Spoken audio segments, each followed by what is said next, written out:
मीरपुर नाम के शहर में तेजस अपनी पत्नी नीरू के साथ रहता था। पति पत्नी दोनों ही नौकरी करते थे।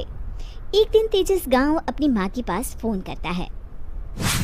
हेलो, प्रणाम माँ। जीते रहो माँ, तुम दादी बनने वाली हो। अरे वाह, ठीक है बेटा, मैं कल ही आती हूँ। जब माँ जी शहर पहुंची तो बेटे बहू ने बहुत अच्छे से स्वागत किया। लीजिए माँ जी चाय। अरे गर्मा गर्म पकोड़े ले आओ माँ के लिए। नीरू रसोई में गई और 2 मिनट में ही पकोड़े ले आई। जी ये लीजिए। बहू जादू से बनाए हैं क्या? अभी तो रसोई में गई थी। यम्मी। माँ जी, शीला रसोई में पकोड़े तल रही है, मैं बस लेकर आई। हे भगवान, मेरा धर्म भ्रष्ट कर दिया तूने। अब तो गंगा जल से शुद्धिकरण करना होगा।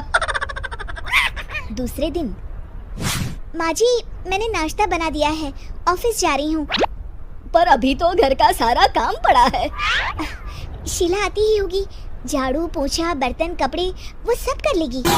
हमारे जमाने में घर का सारा काम हम ही करते थे। जी माँ जी, आप बहुत होशियार हैं, मैं घर ऑफिस दोनों नहीं संभाल पाती। तो जरूरत क्या है घर से बाहर जाकर चाकरी करने की? वैसे भी घर का काम खुद करने से घर में बरकत आती है, समझी? पर माँ जी। पर वर कुछ नहीं, इस महीने की पगार मिले फिर ऑफिस बंद है। हाँ। रात को नीरू तेजस से कहती है, सुनिए जी, माँ जी बोल रही थी कि मैं नौकरी छोड़ दूं। वैसे ठीक ही तो है, अभी तुम्हें आराम की जरूरत है। फिर भी आराम कहाँ, शीला को छुड़ाने के लिए बोल रही थी। तो अब 24 घंटे में इतना काम तो कर ही सकती हो। पर जॉब पसंद है मुझे, घर पर मन नहीं लगेगा। अगले दिन जब दोनों ऑफिस के लिए निकल रहे थे, मेरी तो कोई कीमत ही नहीं है इस घर में। माँ जी, आजकल महंगाई बहुत है, रहन सहन भी बदल गया है, दोनों नौकरी करते हैं तभी ठीक रहता है। अच्छा, तू कहना क्या चाहती है? मेरा बेटा तुझे बिठा के खिला नहीं सकता? तू ही इस घर का खर्च चला रही है, हैं? नहीं माँ जी, मेरा वो मतलब नहीं था। मतलब खूब समझती हूँ, ये बाल धूप में सफेद नहीं किए मैंने। हाँ। अब तो ये रोज का काम हो गया था। तेजस भी रोज की झिकझिक से परेशान हो गया था।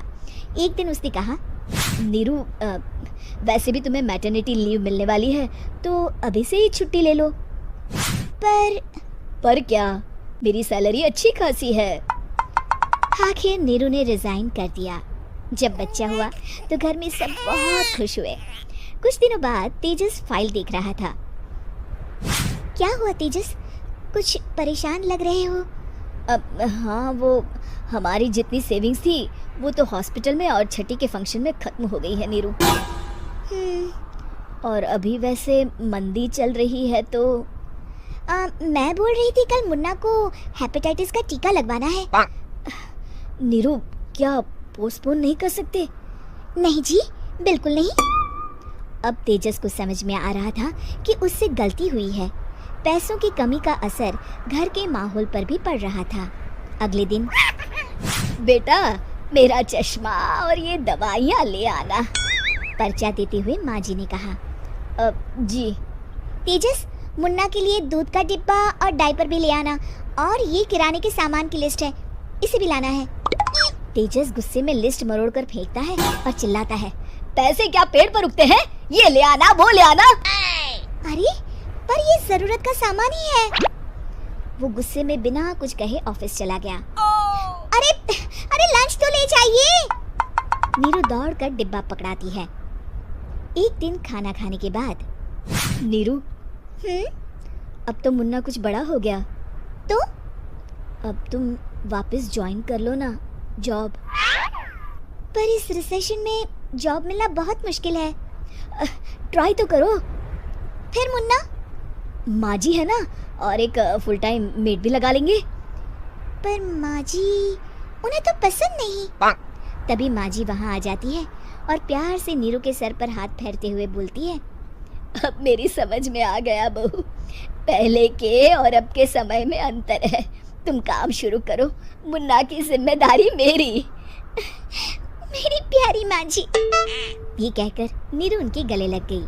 शिक्षा, परिवर्तन संसार का नियम है, हमें भी समय के साथ चलना चाहिए। उम्मीद है कि आपको हमारी ये कहानी पसंद आई होगी। कृपया हमारे चैनल को सब्सक्राइब करें और सभी अपडेट्स के लिए बेल आइकन जरूर क्लिक करें। और हाँ, वीडियो लाइक और शेयर करना मत भूलिएगा। Bye bye.